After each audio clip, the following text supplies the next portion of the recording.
Bueno, hermanos, Salmo 74. Este salmo, como se dan cuenta, es un salmo escrito por Asaf. Se trata de un mástil.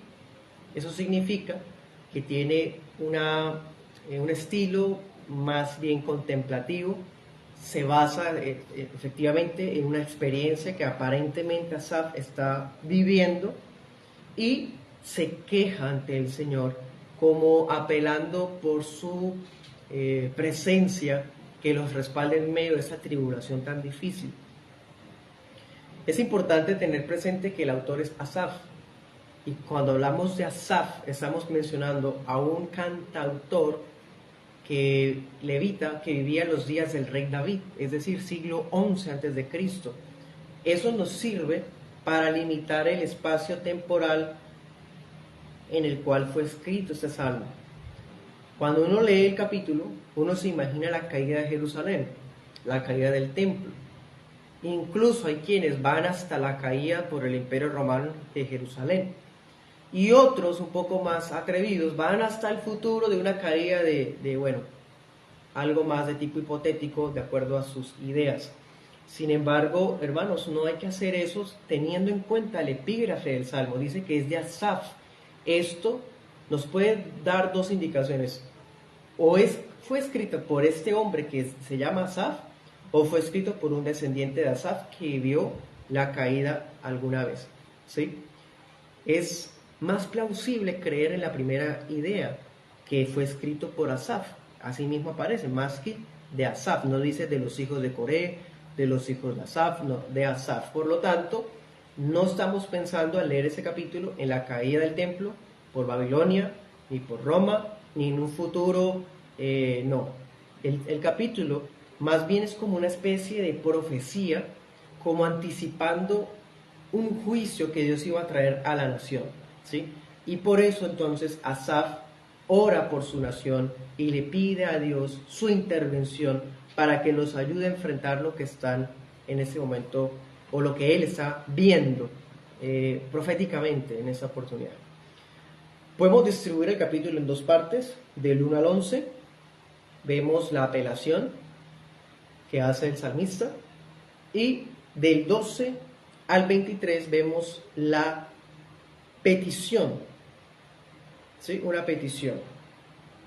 Vamos a estar viendo entonces de esta manera los dos puntos y concluiremos con algunas aplicaciones. Comencemos, primer punto, versículos del 1 al 11.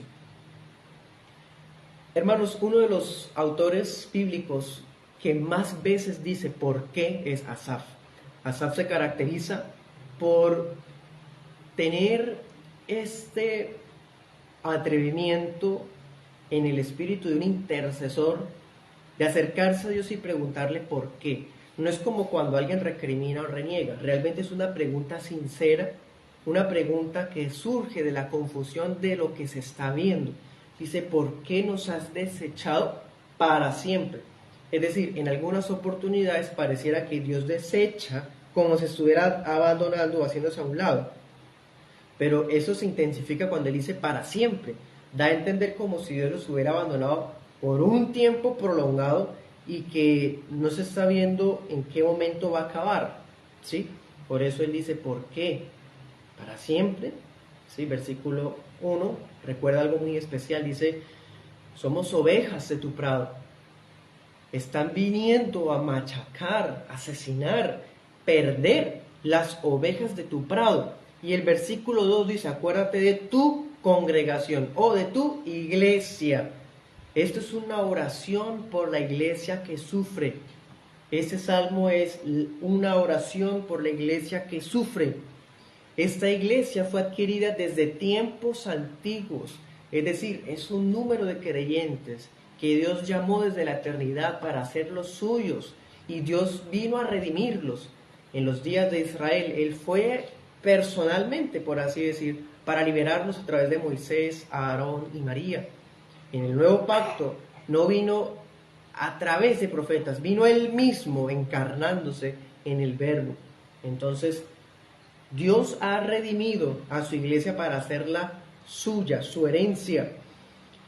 Versículo 3 dice, dirige tus pasos hacia los asolamientos sin fin. Es que parece que todo está hecho ruinas, Todo está destruido y hasta cuándo veremos que Dios haga algo.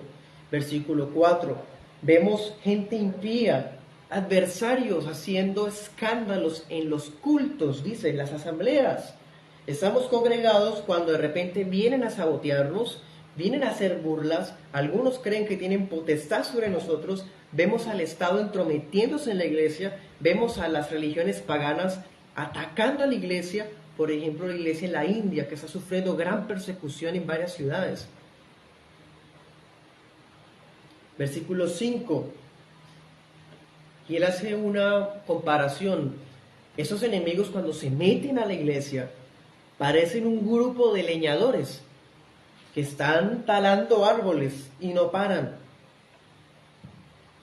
Versículo 6. Todo lo destruyen. Hoy día vemos movimientos que se jactan haciendo espectáculos bochornosos y asquerosos a las puertas de iglesias, a las puertas de congregaciones.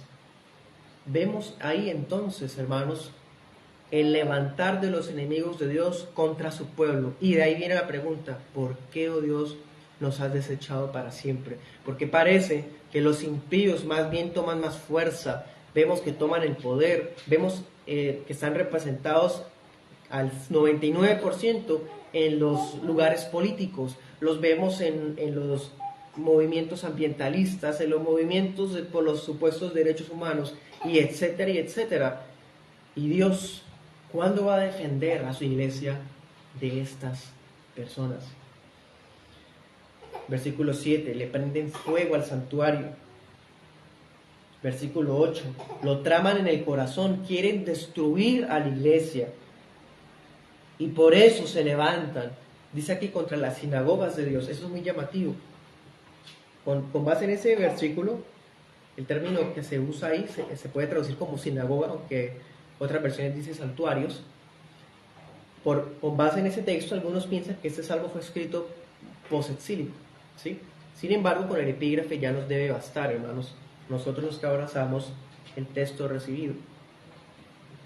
Versículo 9 al versículo 11 me resulta muy impactante. Es el clamor de judíos piadosos, inicialmente, judíos piadosos quienes veían cómo los enemigos de Dios parecían tener la victoria, pero Dios no ni siquiera enviaba profetas, mientras los enemigos blasfemaban su nombre y Dios no hacía nada.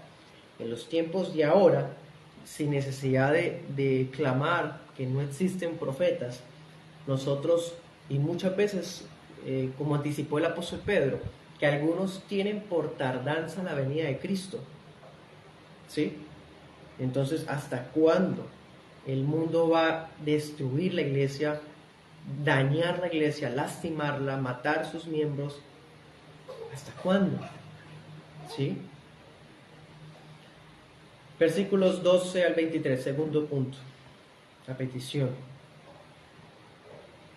Después de haber expresado, hermanos, todas esas incógnitas completamente legítimas, sanas, incluso que nosotros podemos hacer cuando oramos por la iglesia perseguida, en esa segunda parte el salmista pareciera que cambiara el tono, un tono de queja por un tono de peticiones, de reconocimiento, de alabanza, ¿sí? Versículo 12 dice, pero Dios es mi rey desde tiempos antiguos. Recordemos el verso 2. Dios redimió a la iglesia desde tiempos antiguos. Versículo 12. Por eso Dios es rey de la iglesia desde tiempos antiguos. Pase lo que pase, hermanos, tenemos un rey. Por eso la palabra dice en Romanos, sea que vivamos, sea que muramos, que pertenecemos a uno, a un Señor, Cristo. Él es nuestro rey, el que obra salvación en medio de la tierra. Versículo 13, el que un día dividió un mar para que su pueblo redimido pasara. El mismo que destrozó las cabezas de los ídolos, de las creencias supersticiosas del paganismo. El que destruyó al Leviatán, representado en los poderes de Egipto, en los poderes de Asiria. Dios derrotó todo eso en pro de su pueblo. Hoy día, Dios también puede magullar las cabezas del Leviatán, del Estado, puede quebrantar la cabeza del falso profeta, del anticristo. Ese es nuestro rey. Él sigue siendo rey. No vamos a esperarnos dentro de quién sabe cuánto para que Él venga a reinar. No, mi Dios es rey desde tiempos antiguos y es rey en su iglesia. Versículo 15, Él abre fuentes y torrentes, o sea, da abundancia a su pueblo para saciarlo en medio de la sed, y a la vez seca ríos impetuosos. Miren ese poder. Dios es el que da un chorro de gracia y el que también se abstiene de dar ese chorro de gracia, como decía el profeta Jeremías en Lamentaciones. ¿Acaso diremos que de la boca del Señor no vienen los bienes y los males también? Versículo 16. Claro, Dios, tuyo es el día, tuya la noche, tuyos los astros. Versículo 17. Trazaste los confines al mundo, tú eres el que coloca las estaciones, tú eres rey. En otras palabras, esto que Él está hablando es la respuesta a las preguntas de por qué que había en el versículo 1, en el versículo 10, 11. Aquí están las respuestas, hermanos. La respuesta es no, Dios no ha desechado a su pueblo. No, su furor no se ha encendido hasta exterminar a sus ovejitas. No, el angustiador no va a tener poderes ilimitados. No, los enemigos no van a blasfemar para siempre el nombre santo. Dios no siempre retraerá su mano. Dios no siempre esconderá su actuar. Un día lo veremos. Las naciones lo verán y desearán que los collados vengan sobre ellos con tal de huir de la ira de Dios y del Cordero. Versículo 18. Acuérdate de esto, le dice Asaf en oración al Señor. Acuérdate que el enemigo te ha afrentado.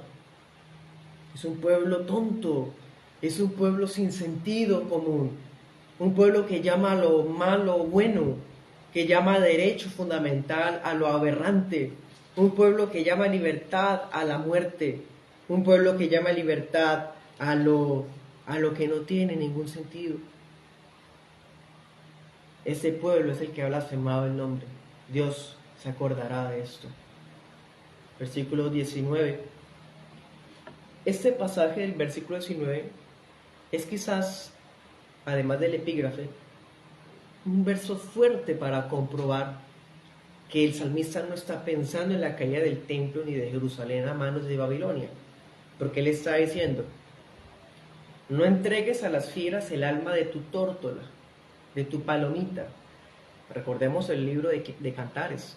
Le dice palomita el novio a la novia. Por lo tanto sabemos que se refiere de una manera cariñosa al pueblo de Dios.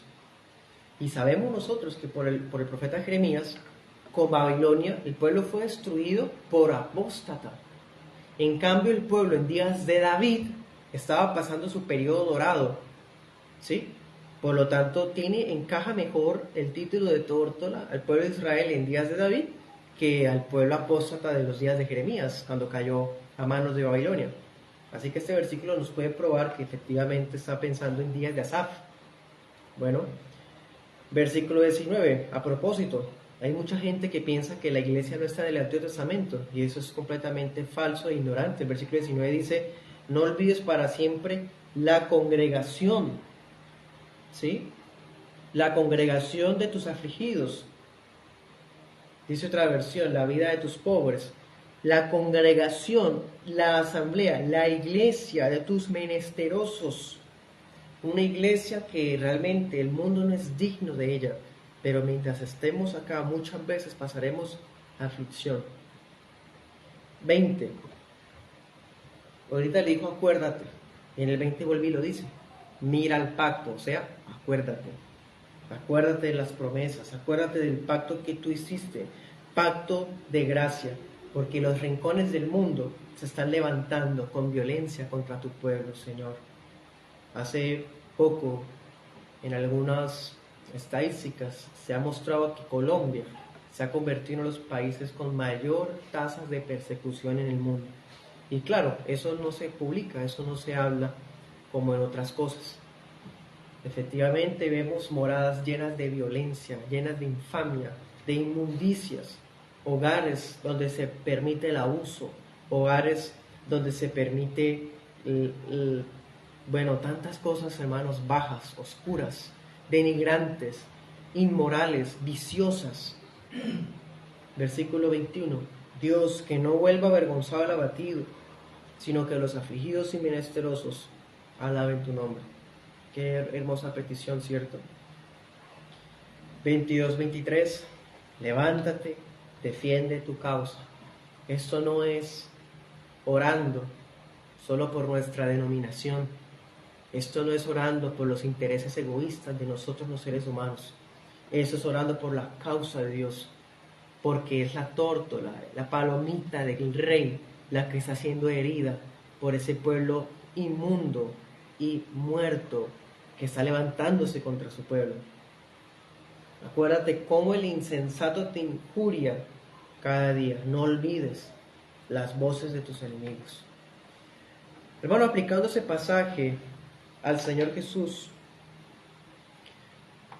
esos leñadores que destrozaban el bosque, como una especie de metáfora de cómo hacen daño a la iglesia, también podemos recordar cómo el Señor fue traspasado y pegado en un madero. Como leñadores, ahí estaba el mundo depravado, levantándose contra el Cordero de Dios, con sus martillos y clavos, haciendo lo que estaba en su alcance para herir al verbo de vida. El versículo 11, cuando dijo, ¿por qué retraes tu mano, tu diestra? Podemos imaginarnos a los apóstoles confundidos. ¿Cómo es que mi rey, al que yo vi glorificado, al que yo vi andar sobre las aguas, lo están hiriendo y él no hace nada? Yo sé que él puede, yo sé que él es poderoso, pero ¿por qué retraes tu mano? Estas preguntas estarían en el corazón de los apóstoles durante esos 3 días de espera. ¿Por qué? ¿Por qué? ¿Por qué? Pero la respuesta vendría, hermanos, cuando el tercer día mi rey, versículo 12, que reina desde tiempo antiguo, se levantaría victorioso. Versículo 22, levántate Dios, defiende tu causa. Cristo resucitado vino a ellos, los restauró y los mandó a las naciones para que este pequeño rebaño se convirtiera en la iglesia del Dios viviente, en los confines del mundo, hermanos, y aunque un día el mundo se va a reunir ensañado contra su pueblo y pasaremos una gran tribulación, la iglesia, nuestro rey levantará su mano poderosa para defender a su palomita y no permitir que nunca más un insensato blasfeme contra su nombre, porque él reina y él hará justicia contra los que han blasfemado su nombre. Amén.